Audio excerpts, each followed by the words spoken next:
Hey everyone, in a few days I will be shooting in a resort in Switzerland. I want to take you with me so you can see how I prepare for this shoot, how it's going to happen once I'm there until I deliver all the photos for them. I will have an assistant for this project, so I hope that my assistant will be able to take some videos when I will be shooting there. I hope you're gonna like it. Let me know in the comment if you liked, so I can maybe do it more often when I'm going in this kind of shooting. So I will show you how I do my pre-production. Of course, before any pre-production, I talk with the client to know what they need, what they want, so it will give me a path in my research for the pre-production. So here I won't talk about all of that, but I will show you the pre-production part. So as you can see, and if you follow me on other platforms, you know that I love Pinterest to gather inspirations. So here I created a board, and then inside the big board some smaller boards for each shooting. So I knew that I had to shoot the breakfast, the staff, interior of the hotel, the wellness center and more. So I created little boards for each of that.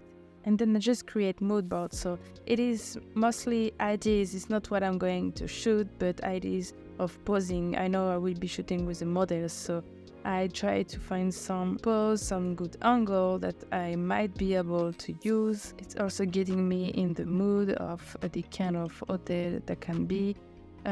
Sometimes the clients want to see the mood board, so we can agree on some style. Here that wasn't the case, so that was 100% for me. I'm also working with an assistant and a model, so I share the link with them so they can see what we are doing and what kind of pose I would like, and that can be helpful for them too. Now I'm getting ready to leave for the hotel, and I see you there. Hello everyone, so I am currently at the hotel where I've been doing the collaboration for the last 3 days. This is my last day and it's been very intense. I've been shooting a lot of content. It's a resort, so there is 2 hotels, 2 restaurants, 1 wellness part. So there was a lot to shoot. I'd like to share with you what is in my bag as a travel photographer, because as you know, I travel a lot to create content and for photography. And so I can't have a million gears with me, so I really travel with minimal kit. So I'm going to show you what is in my bag. I can't show you my camera because I have only one and I'm filming with that at the moment. I also have a little LED light that I use and my microphone that is a Zoom H6 that I can actually show you. So that's mostly for YouTube video or Reels, because I don't make videos, I only do photography. So yeah. My bag is here. This is a Pro Tactic BP 450. I love this bag. I bring it with me everywhere in the world, really. I use it to pack all my camera stuff, and sometimes some of my clothes. So yeah. So what's in it? Of course, my MacBook Pro that I bring everywhere with me. Then I have a little kit to clean my cameras, so that I bring in case I need to clean it and before the shooting first. What else? I have a little microphone. When I don't use the Zoom, I use this little Rode microphone. See, if I want to do some vlogs with the cable, so I can plug it in my camera directly. I have my tablet to retouch. It's a Wacom tablet to retouch. I always retouch with a tablet. I used to retouch with a mouse only, but I don't know how I retouched so many years with only a mouse, because I just can't retouch without the tablet and the pen with that. I have some new LED that I use at the moment to light me up. Here's the thing. The only thing I don't like is there is a cable, so I can't use it outside, only if I have a power bank that I'm actually using here. see the light is plugged on my power bank, so that's cool, but I think I'm going to buy some wireless LED lights because it's easier even for the photo shoot. When I need some lights for portraits, it's better to have no cable and just put it on and off as I want. So I have two of them.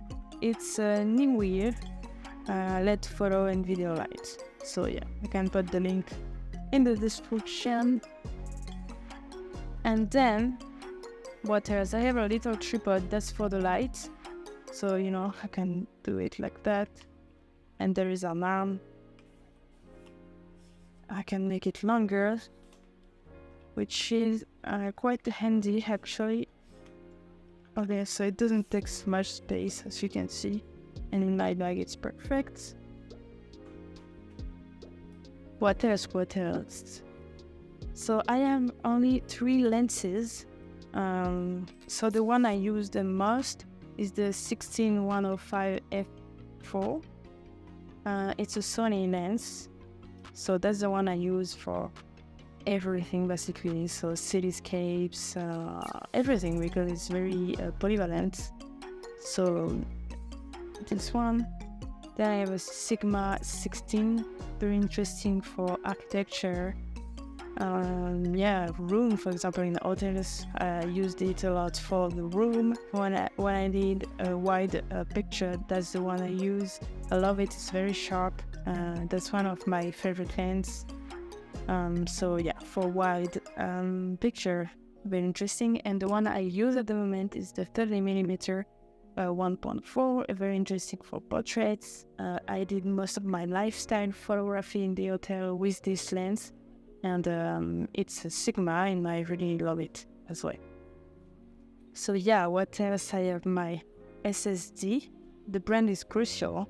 Very cool. Okay, what else? I think that's it. Of course, I have some cables and my glasses. When I retouch for hours, I always use blue light glasses. So yeah, and I am of course a tripod that I use for. I shoot a lot handheld, but I use them for long exposure photography to film myself, I do not. So that's why you can't see my tripod. Now, as I am about to leave the hotel, I have 150 GB of content. I'm gonna have to do a big session of Culling to choose the photos, and then I'll be doing the editing. So yeah, I keep you updated with that. I think it's going to take a while. Okay, so I've been a bit of Culling already. So I use Adobe Bridge to review all of my images. With Adobe Bridge, you can sort out your files by types. So for me, I have JPEG and RAW images all the time. I like to keep the JPEG to have just a quick view. You can also sort out by name, by size, etiquette, and more. So what I like with Adobe Bridge is I can give stars and etiquette to my files. So then from these files, I try to narrow down to get to the number of photos I need to give or to create a set. So usually I like to have like 10 photos in a set. But if I start with 100, I need to narrow down until I get the best photo possible in this set of 10. So yeah, I've started to do the culling. It's not done yet. And then I will show you one of the sets, and I hope you're gonna like the images. I'm very excited to show you.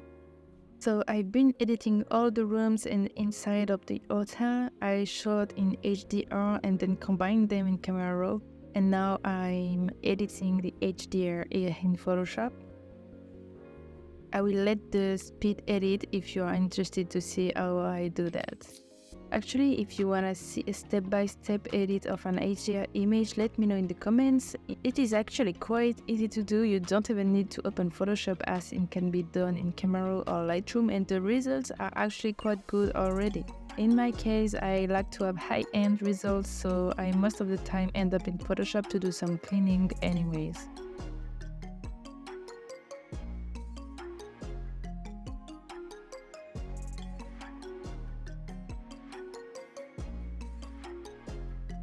And now a little preview of some of the edited images.